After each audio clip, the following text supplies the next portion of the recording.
ओम शांति। आज 26 मार्च 2021। आज मीठे प्यारे बाप दादा के महावाक्य है। मीठे बच्चे, सबसे बड़ी बीमारी देह अभिमान की है। इससे ही डाउनफॉल हुआ है। इसलिए अब देही अभिमानी बनो। प्रश्न: तुम बच्चों की कर्मातीत अवस्था कब होगी? उत्तर: जब योग बल से कर्म भोग पर विजय प्राप्त करेंगे, पूरा देही अभिमानी बनेंगे। यह देह अभिमान का ही रोग सबसे बड़ा है। इससे दुनिया पतित हुई है। देही अभिमानी बनो तो वह खुशी, वह नशा रहे, चलन भी सुधरे। गीत है: रात के राही थक मत जाना, सुबह की मंजिल दूर नहीं। ओम शांति। रात का राही तो बच्चों ने सुना, और तो कोई समझा नहीं सकते सिवाय तुम ब्रह्मा मुख वंशावली ब्राह्मणों के। तुम जो देवी देवता थे तो मनुष्य, परंतु तुम्हारी सीरत बहुत अच्छी थी। तुम सर्वगुण संपन्न, 16 कला संपूर्ण थे। तुम विश्व के मालिक थे। हीरे जैसे से कौड़ी जैसा कैसे बने, यह कोई मनुष्य नहीं जानते हैं। तुमने भी नंबरवार पुरुषार्थ अनुसार पलटा खाया है, परिवर्तन हुए हैं। अभी तुम देवता बने नहीं हो, रिजुवनेट हो रहे हो। कोई थोड़ा बदले है, कोई की 5%, कोई की 10% सीरत बदलती जाती है। दुनिया को यह पता नहीं भारत ही हेवन था।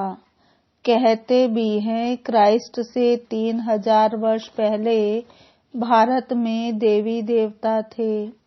उनमें ऐसे गुण थे जो उन्हों को भगवान भगवती कहते थे। अभी तो वह गुण है नहीं, मनुष्य की समझ में नहीं आता। भारत जो इतना साहूकार था, उनका फिर डाउनफॉल कैसे हुआ? वह भी बाप ही बैठ समझाते हैं। तुम भी समझा सकते हो।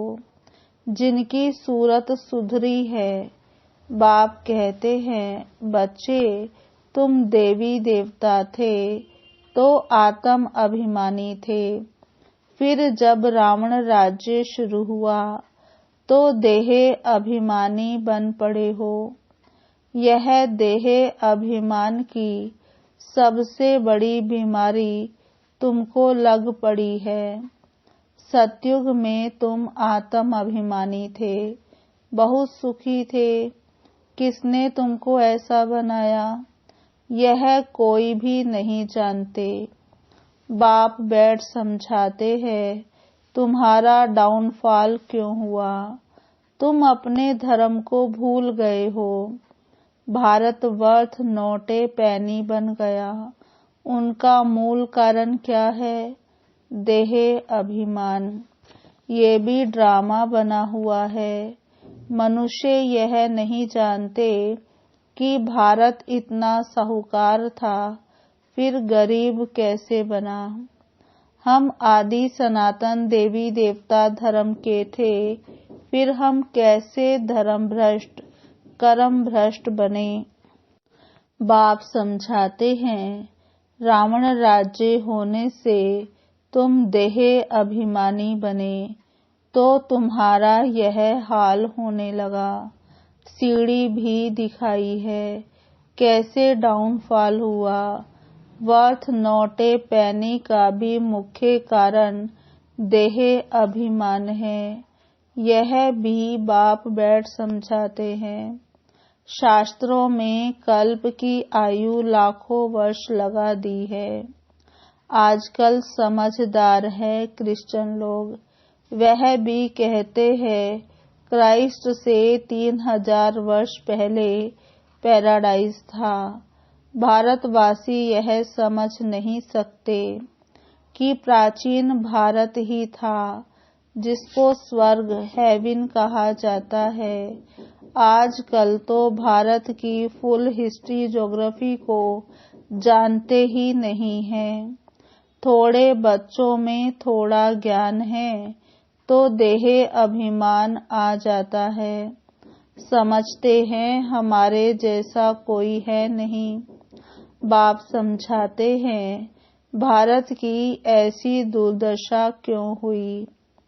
बापू गांधी भी कहते थे पतित पावन आओ, आकर राम राज्य स्थापन करो। आत्मा को जरूर कभी बाप से सुख मिला है तो पतित पावन को याद करते हैं। बाप समझाते हैं हमारे बच्चे जो शूद्र से बदल ब्राह्मण बनते हैं वह भी पूरा देही अभिमानी नहीं बनते हैं, घड़ी घड़ी देह अभिमान में आ जाते हैं। यह है सबसे पुराना रोग जिससे यह हाल हुआ है। देही अभिमानी बनने में बड़ी मेहनत है। जितना देही अभिमानी बनेंगे उतना बाप को याद करेंगे, फिर अथाह खुशी रहनी चाहिए। गाया जाता है पर वहाँ थी पार ब्रह्म में रहने वाले परमेश्वर की, वह मिल गया। उससे 21 जन्म का वर्षा मिलता है, बाकी क्या चाहिए। तुम सिर्फ देही अभिमानी बनो, मामेकम याद करो, भल गृहस्थ व्यवहार में रहो। सारी दुनिया देह अभिमान में है। भारत जो इतना ऊंच था उसका डाउनफॉल क्यों हुआ है। हिस्ट्री ज्योग्राफी क्या है यह कोई बता ना सके। यह बातें कोई भी शास्त्रों में नहीं है। देवताएं आत्म अभिमानी थे, जानते थे एक देह को छोड़ दूसरी लेनी है। परमात्म अभिमानी नहीं थे। तुम जितना बाप को याद करेंगे, देही अभिमानी रहेंगे, उतना बहुत मीठा बनेंगे। देह अभिमान में आने से ही लड़ना झगड़ना बंदरपना आ जाता है। यह बाप समझाते हैं, यह बाबा भी समझ रहे हैं। बच्चे देह अभिमान में आकर शिव बाबा को भूल जाते हैं। अच्छे अच्छे बच्चे देह अभिमान में रहते हैं, देही अभिमानी बनते ही नहीं हैं। तुम कोई को भी यह बेहद की हिस्ट्री ज्योग्राफी समझा सकते हो। बरोबर सूर्यवंशी चंद्रवंशी राजधानी थी। ड्रामा का किसको पता नहीं है। भारत जो इतना गिरा, डाउनफॉल की जड़ है देह अभिमान। बच्चों में भी देह अभिमान आ जाता है। यह नहीं समझते कि हमको डायरेक्शन कौन देते हैं। हमेशा समझो शिव बाबा कहते हैं, शिव बाबा को याद ना करने से ही देह अभिमान में आ जाते हैं। सारी दुनिया देह अभिमानी बन गई है। तब बाप कहते हैं मामेकम याद करो, अपने को आत्मा समझो। आत्मा इस देह द्वारा सुनती है, पाठ बजाती है। बाप कितना अच्छी रीति समझाते हैं। भल भाषण तो बहुत अच्छा कर लेते हैं, परंतु चलन भी तो अच्छी चाहिए ना। देह अभिमान होने कारण फेल हो जाते हैं। वह खुशी व नशा नहीं रहता है। फिर बड़े विकर्म भी उनसे होते हैं, जिस कारण बड़े दंड के भागी बन पड़ते हैं। देह अभिमानी बनने से बहुत नुकसान पाते हैं, बहुत सजा खानी पड़ती है। बाप कहते हैं, यह गॉडली वर्ल्ड गवर्नमेंट है ना। मुझ गॉड की गवर्नमेंट का राइट हैंड है धर्मराज। तुम अच्छे कर्म करते हो तो उनका फल अच्छा मिलता है, बुरे कर्म करते हो तो उनकी सजा खाते हो। सब गर्भ जेल में भी सजाएं खाते हैं, उस पर भी एक कहानी है। ये सब बातें इस समय की हैं। महिमा एक बाप की है, दूसरे कोई की महिमा है नहीं। इसलिए लिखा जाता है, त्रिमूर्ति शिव जयंती वर्थ डायमंड, बाकी सब है वर्थ कौड़ी। सिवाय शिव बाबा के पावन कोई बना ना सके। पावन बनते हैं, फिर रावण पतित बनाते हैं, जिस कारण सब देह अभिमानी बन पड़े हैं। अब तुम देही अभिमानी बनते हो। यह देही अभिमानी अवस्था 21 जन्म चलती है, तो बलिहारी एक की ही गाई जाती है। भारत को स्वर्ग बनाने वाला शिव बाबा है। यह किसको पता नहीं है कि शिव बाबा कब आया। उनकी हिस्ट्री तो पहले पहले चाहिए। शिव कहा ही जाता है परमपिता परमात्मा को। तुम जानते हो, देह अभिमान के कारण डाउनफॉल होता है। ऐसा हो तब तो बाप आए राइज करने।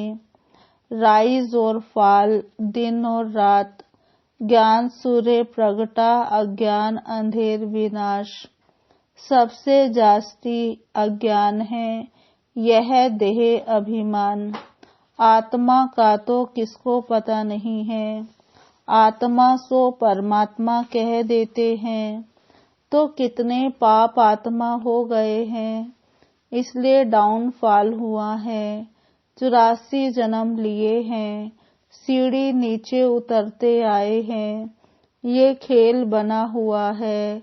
यह वर्ल्ड की हिस्ट्री ज्योग्राफी तुम बच्चे जानते हो और कोई नहीं जानते।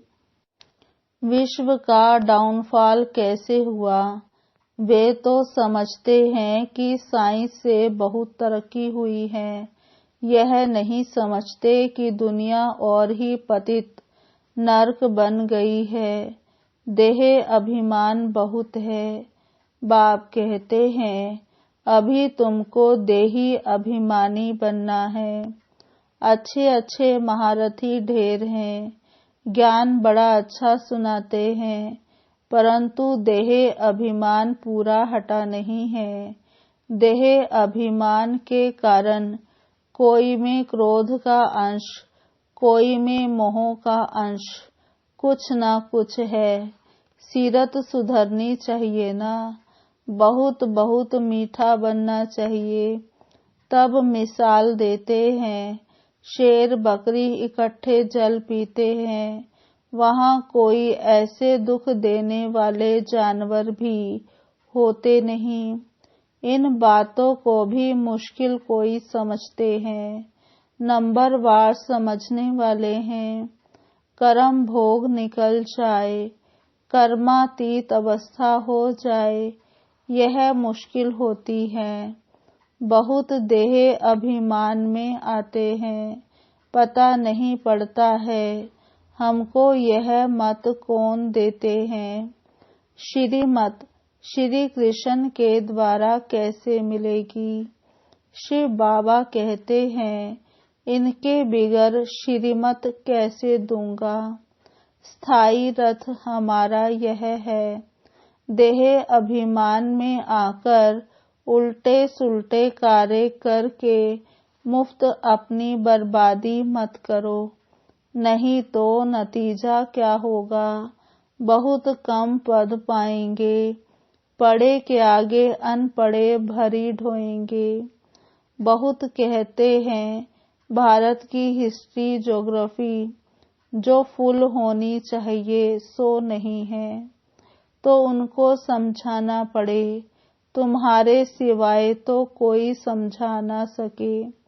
परंतु देही अभिमानी स्थिति चाहिए, वही ऊंच पद पा सकते हैं। अभी तो कर्मातीत अवस्था किसकी हुई नहीं है, इनके ऊपर तो बहुत झंझट है। बाबा के लिए बोला है, ब्रह्मा बाबा के लिए, कि उनके ऊपर तो बहुत झंझट है, कितनी फिक्रात रहती है। भल समझते हैं कि यह सब ड्रामानुसार होता है, फिर भी समझाने के लिए युक्तियां तो रचनी होती है ना। इसलिए बाबा कहते हैं तुम जास्ती देही अभिमानी बन सकते हो, तुम्हारे ऊपर कोई बोझा नहीं है। बाप पर तो बोझा है, हेड तो यह है ना, प्रजापिता ब्रह्मा। परंतु यह किसको पता नहीं है कि इनमें शिव बाबा बैठे हैं। तुम्हारे में भी कोई मुश्किल इस निश्चय में रहते हैं, तो यह वर्ल्ड की हिस्ट्री ज्योग्राफी जाननी चाहिए ना। भारत में स्वर्ग कब था, फिर कहाँ गया, कैसे डाउनफॉल हुआ, ये किसको पता नहीं है। जब तक तुम नहीं समझाओगे तब तक कोई समझ ना सके। इसलिए बाबा डायरेक्शन देते हैं, लिखा पढ़ी करो। तो स्कूलों में वर्ल्ड की हिस्ट्री ज्योग्राफी बतानी चाहिए, डाउनफॉल पर भाषण करना चाहिए। भारत हीरे जैसा था, वह फिर कोड़ी जैसा कैसे बना, कितने वर्ष लगे। हम समझाते हैं ऐसे पर्चे एरोप्लेन द्वारा गिरा सकते हैं। समझाने वाला बड़ा होशियार चाहिए। गवर्नमेंट चाहती है तो गवर्नमेंट का ही हाल विज्ञान भवन जो दिल्ली में है, वहां सबको बुलाना चाहिए, अखबार में भी डाला जाए, कार्ड सबको भेज दे। हम आपको सारे वर्ल्ड की हिस्ट्री ज्योग्राफी आदि से अंत तक समझाते हैं। आपे ही आएंगे जाएंगे, पैसे की तो बात ही नहीं है। समझो हमको कोई मिला, प्रेजेंट करते हैं, भेंट करते हैं, तो हम ले नहीं सकते हैं। सर्विस करने के लिए काम में लाएंगे, बाकी हम ले नहीं सकते। बाप कहते हैं मैं तुमसे दान लेकर क्या करूंगा, जो फिर भरकर देना पड़े, मैं पक्का श्राफ हूँ। अच्छा, मीठे मीठे सिकिलधे बच्चों प्रति माता पिता बाप दादा का याद प्यार गुड मॉर्निंग। रूहानी बाप की रूहानी बच्चों को नमस्ते। हम रूहानी बच्चों की रूहानी बाप दादा को याद प्यार गुड मॉर्निंग, नमस्ते नमस्ते नमस्ते। धारणा के लिए मुख्य सार। पहला, देह अभिमान में आकर कोई भी उल्टा सुल्टा कार्य नहीं करना है। देही अभिमानी बनने का पूरा पूरा पुरुषार्थ करना है। अपनी सीरत अपनी चलन सुधारते रहना है। दूसरा, बहुत बहुत मीठा शीतल बनना है। अंदर में क्रोध मोह का जो भूत है उसे निकाल देना है। वरदान, समय के श्रेष्ठ खजाने को सफल कर सदा और सर्व सफलता मूर्त भव। समय के श्रेष्ठ खजाने को सफल कर सदा और सर्व सफलता मूरत भव विस्तार। जो बच्चे समय के खजाने को स्वयं के व सर्व के कल्याण के प्रति लगाते हैं, उनके सर्व खजाने स्वतः जमा हो जाते हैं। समय के महत्व को जानकर उसे सफल करने वाले संकल्प का खजाना, खुशी का खजाना, शक्तियों का खजाना, ज्ञान का खजाना और श्वासों का खजाना, यह सब खजाने स्वतः जमा कर लेते हैं। सिर्फ अलबेलेपन को छोड़ समय के खजाने को सफल करो तो सदा और सर्व सफलता मूरत बन जाएंगे। स्लोगन: एकाग्रता द्वारा सागर के तले में जाकर अनुभवों के हीरे मोती प्राप्त करना ही अनुभवी मूरत बनना है। ओम शांति। अभी सुनेंगे मातेश्वरी जी के अनमोल महावाक्य। पहला पॉइंट है तमोगुणी माया का विस्तार। मातेश्वरी जगदम्बा सरस्वती मम्मा कहती, सतोगुणी, रजोगुणी, तमोगुणी, यह 3 शब्द कहते हैं। इसका यथार्थ अर्थ समझना जरूरी है। मनुष्य समझते हैं ये तीनों गुण इकट्ठे चलते रहते हैं, परंतु विवेक क्या कहता है? क्या यह तीनों गुण इकट्ठे चले आते हैं व तीनों गुणों का पाठ अलग अलग युग में होता है? विवेक तो ऐसे ही कहता है कि यह तीनों गुण इकट्ठे नहीं चलते। जब सतयुग है तो सतोगुण है, द्वापर है तो रजोगुण है और कलयुग है तो तमोगुण है। जब सतो है तो तमो और रजो नहीं, और जब रजो है तो फिर सतोगुण नहीं है। यह मनुष्य तो ऐसे ही समझकर बैठे हैं कि यह तीनों गुण इकट्ठे चलते आते हैं। यह बात कहना सरासर भूल है। वो समझते हैं जब मनुष्य सच बोलते हैं, पाप कर्म नहीं करते हैं, तो वो सतोगुणी होते हैं। परंतु विवेक कहता है जब हम कहते हैं सतोगुण, तो इस सतोगुण का मतलब है संपूर्ण सुख। गोया सारी सृष्टि सतोगुणी है। बाकी ऐसे नहीं कहेंगे कि जो सच बोलता है वो सतोगुणी है और जो झूठ बोलता है वो कलयुगी तमोगुणी है। ऐसे ही दुनिया चलती आती है। अब जब हम सतयुग कहते हैं तो इसका मतलब है सारी सृष्टि पर सतोगुण सतो प्रधान चाहिए। हाँ, कोई समय ऐसा सतयुग था जहाँ सारा संसार सतोगुणी था। अब वो सतयुग नहीं है, अभी तो है कलयुग। दुनिया गोया सारी सृष्टि पर तमो प्रधानता का राज्य है। इस तमोगुणी समय पर फिर सतोगुण कहाँ से आया? अब है घोर अंधियारा, जिसको ब्रह्मा की रात कहते हैं। ब्रह्मा का दिन है सतयुग और ब्रह्मा की रात है कलयुग, तो हम दोनों को मिला नहीं सकते। दूसरा पॉइंट, कलयुगी असार संसार में सतयुगी सार वाली दुनिया में ले चलना एक परमात्मा का ही काम है। इस कलयुगी संसार को असार संसार क्यों कहते हैं? क्योंकि इस दुनिया में कोई सार नहीं है।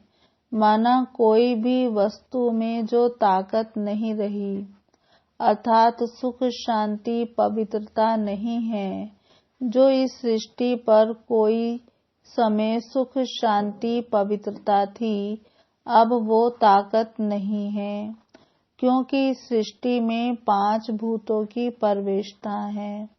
इसलिए ही इस सृष्टि को भय का सागर अथवा कर्म बंधन का सागर कहते हैं।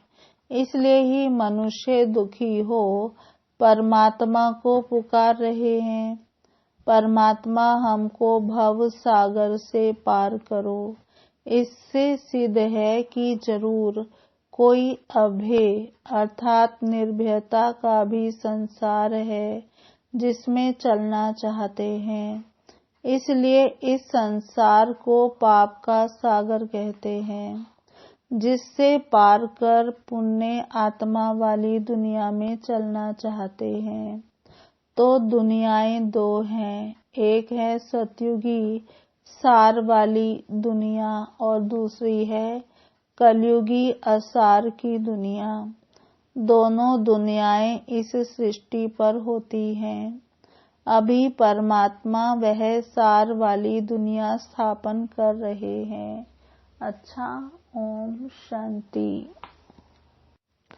मैं आत्मा देही अभिमानी बन रही हूँ। मैं आत्मा देही अभिमानी बन रही हूँ। दूसरा स्वमान, मैं आत्मा रिजुवनेट हो रही हूँ। मैं आत्मा रिजुवनेट हो रही हूँ। तीसरा स्वमान, मैं आत्मा बहुत बहुत शीतल मीठा बन रही हूँ।